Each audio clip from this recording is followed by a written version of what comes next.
particularly to the investment community. Let's learn best practice and grow the sector together amongst each other.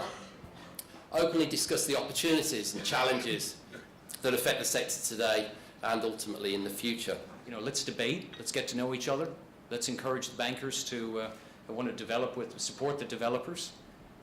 Let's encourage the consultants to recommend us, and let's have a strong debate today and encourage each other to grow the sector to certainly what I believe to be a phenomenal, viable and vibrant sector. Of the 110,000 bedrooms in London, only 7,000 are serviced apartments. There are new sub-brands coming into the market, each serving a niche customer need. But you can launch all the sub-brands in the world, and unless you actually tell people what they mean, what's in it for the consumer, and have clear points of difference, then it could be a very expensive exercise. We do believe, and I concur with Mark on this, that the demand is growing and there will be increased mobility in Europe. So it is just a matter of really capturing these opportunities for everyone in this room and everyone in the sector. I think that a lot of the barriers to entry that you're talking about are very competitive when you look at Airbnb. So they do have a little bit more standardization, they're verified, they have reviews, they have live inventory available at all time. So those kind of things, do you consider Airbnb a direct competitor to the 3 different models that you've shown, or have you done any research? So I think it will definitely shape the market, and I would be delighted to hear some views of the traditional, brackets, traditional operators on whether they have felt that they are competing with this type of product more and more these days. Fully agree with the comments just made. Airbnb presents themselves as being an open platform, but I think it's just a thick curtain for people to hide behind and evade taxes.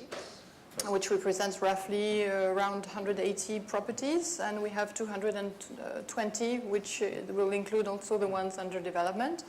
And we are growing through acquisitions. We have restaurants, pools, gymnasiums, conference rooms and the like, and an average length of stay that reflects that less than 3 nights. So we're focusing in Germany, where we hope to become a strong player in that market, and then we'll look to other markets in Europe. Thank you.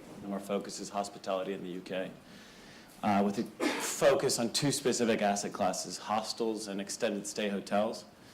And right now we're delivering and developing 950 extended stay units across the UK under the Urban Villa brand. My team covers everything from the large corporate space, mid-corporate space in terms of hospitality, through into the national groups, specific trophy assets, right the way through to your country house hotel in the Lake District. We try to maximize the ground floor of the property by having some retail and smaller receptions, etc. So we have to adapt to the constraints of the high value of the buildings or land prices. They don't necessarily have to be big, but I think from our perspective we have to maintain those things which are essentially your brand defining characteristics. It's a constant debate. In my opinion, it's perception of space versus space. It is an interesting subsector. It's a profitable subsector. It's one which has got good strong cash flows, which we should be. We can very easily fund. Where now for the leaders? Okay, here are the leaders, or at least some of the leaders. Here are the leaders that we've managed to persuade onto the stage for this next session, and I'm particularly concerned that you get to ask the questions that you want answers for, not just the ones that I might have prepared in advance, which I haven't actually shared with them, but I still want you to feel that this is your session. We're building a 450-bed hotel, and connected to that, or next door, a separate building, a 23-storey building overlooking the river and Canary Wharf. We're going to build 100 service apartments. So I think the industry in the next few years will stick together and maybe try to segmentate a little bit everything from that big heap in the middle that we're trying to cover. it is about awareness. And we got to get consumer awareness, we got to get awareness within the consulting community, and we got to get awareness so that other prime developers globally, like the Aurora family, come to the table. So I think in essence, consolidation and a widening at the top. This is a niche market, profitable market. Do we want other players to come in? So let's try to be hidden in the market, not say anything, and then try to create the awareness to the consumers, but not necessarily to the hotel investors. I think for the extended stay market, the hotels are our enemy, and this is where we should pitch it. Thank you.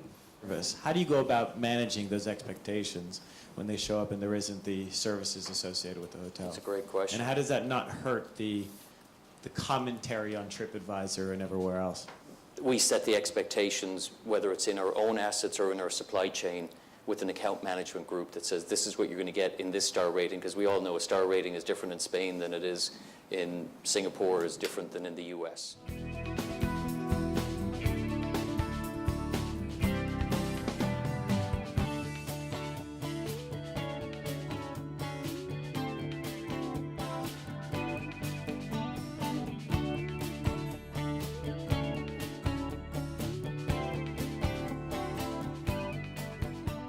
Our primary source markets are India and the Middle East and the UK as well, although that's strategic, but our real key focus is on India and the Middle East. I think OTAs have definitely grown up.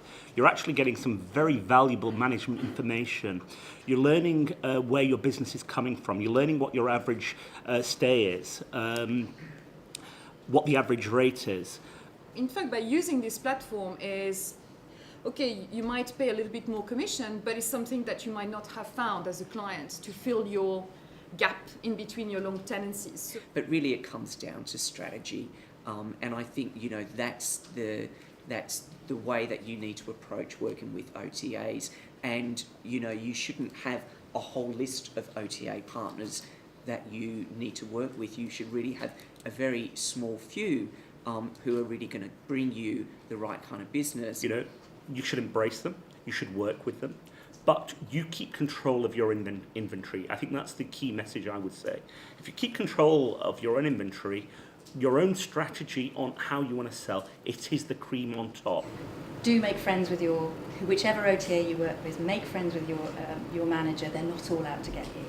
So take some of these wonderful tips away and let's see what we can do. This one I can't talk about, but it's really, really, really exciting, because it's based in the fashion district of Paris. As you can probably see, I'm a fashion victim. So it suits me. And this image is actually one of the images I used in a presentation to our client, and they were like, what is that? And that is an advertisement for Balenciaga, and it's just, the reason it's there is because it's showing the target market of the customer, their buyers and their models. Do you, as a design firm, give any guarantees, or is your... We're very commercially driven, you know. So, and with a client like Ascot, you know, it's just, now it's in my blood, unfortunately. I just have to think of the bottom line, keep the cost down for the renovation, and you know, let them do the rest. You have the big advantage today that in this session that you will actually be listening to 4 people that are in the middle of it, doing it, got the T-shirt, not just read the book. A couple of hotels, we've done the Staybridge in Liverpool, which we still own and operate with Josh, and developed the Staybridge and Holiday Inn Hotel in Stratford in East London, which Sycus still manages. Staybridge is the extended stay hotel. We started with 15 properties in 2007. Today we have 90, 10,000 apartments. We are present in 7 countries. We are going to enter this year, by the way, the Middle East, so with Abu Dhabi and Dubai. And we are going also to be in Brazil soon. We have a lot of money right now on the equity side, which has been very difficult to raise capital. So we just closed our 4th fund, which is 900 million euros of fully discretionary blind pool capital. And that is focused and targeted specifically to Europe, and within that, roughly about 30% is allocated to hospitality. We started through an acquisition of Residence Inn in the United States in the 80s. Subsequently, we have around 700 units worldwide. And back in 2006, I was tasked with looking at the extended stay opportunity for Europe for our company. I'm just interested in understanding a little bit more your views on successful extended stay in London versus the rest of the UK, and your views on that.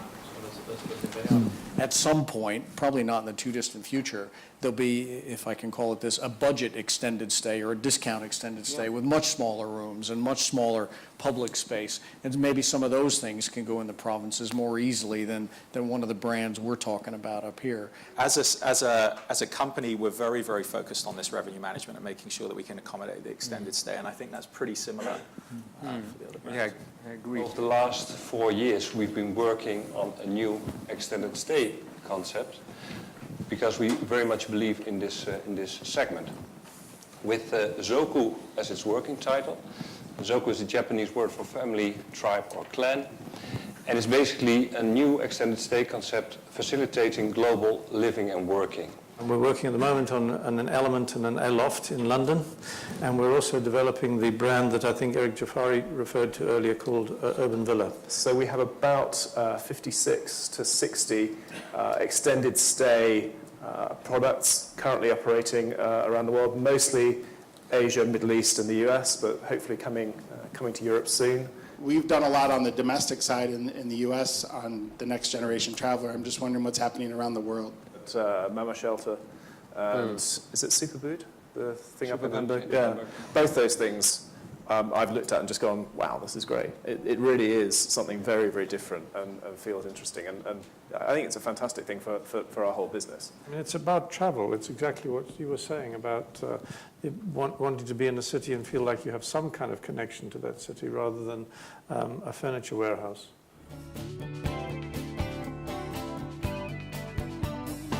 Bear in mind, this is the very first time this event has ever been taking place. I think as a company, it's a great opportunity for us to be here and meet with some of our existing customers and also to meet some of the other players in the marketplace. I think the speakers that we've had here today have been providing some wonderful insight into the industry and really giving us all a bit of an encouragement really as to how well this industry can really grow. And I hope that Madison Contract Beds can be part of that moving forward from today. Today was great because it's very serious people in the industry, and it's a very open discussion about the sector and about the potential of the sector, and yeah, it's been good in terms of design. There's so much potential for the future, and overall Piers has done an amazing job to get this together, and he did it within a few months, had the idea, and it's done, and it's very successful. Well, first of all, it's very interesting. I think extended stay, apart hotels, it's a very hot topic. And I noticed here not only in Amsterdam, where I live and work, but also in other cities. And we're all being faced with the same opportunities, but also with some challenges. And it's very motivating, and it's very interesting to meet fellow colleagues, I would say, from all over the world, to talk about this trend, or I could say movement, of people staying in more apart-like hotel rooms, staying for longer periods, etc. So it's a very exciting and motivating event.